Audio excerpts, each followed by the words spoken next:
జగన్మోహన్ రెడ్డి గారు ఈరోజు మాట్లాడుతూ రాహుల్ గాంధీ గారికి చంద్రబాబు నాయుడు గారి మధ్యన రేవంత్ రెడ్డి గారు వాళ్లకు హాట్ లైన్లో ఉంచడం వల్లనే ఈరోజు ఆంధ్రప్రదేశ్లో జరిగినటువంటి ఎలక్షన్ కమిషన్ అవకతవకల గురించి మాట్లాడలేదని చెప్పి వ్యంగ్యంగా మాట్లాడటం జరుగుతుంది.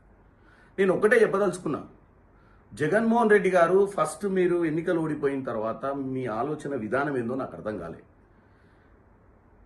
ఆల్రెడీ చంద్రబాబు నాయుడు గారు ఈ 18th లోక్సభను కాపాడడానికి ఎన్డీఏలో జాయిన్ అయ్యి ఈరోజు 270 దాటడానికి ఈరోజు పవర్లో ఉండడానికి కారకులు. మీరు ఎవరినన్నా బ్లేమ్ చేస్తే, మీ రాష్ట్రంలో ఏమైనా తప్పులు జరిగి మీరు ఓడిపోవడానికి కారణమైతే ఎలక్షన్ కమిషన్ ఆఫ్ ఇండియా మీరు బ్లేమ్ చేయాల్సింది నరేంద్ర మోడీని, అమిత్ షా గారిని. మీరు వారిని బ్లేమ్ చేయకుండా రాహుల్ గాంధీ గారి ఇంటిగ్రిటీ గురించి మాట్లాడటం చాలా ఆశ్చర్యకరంగా, చాలా హాస్యాస్పదంగా ఉంది.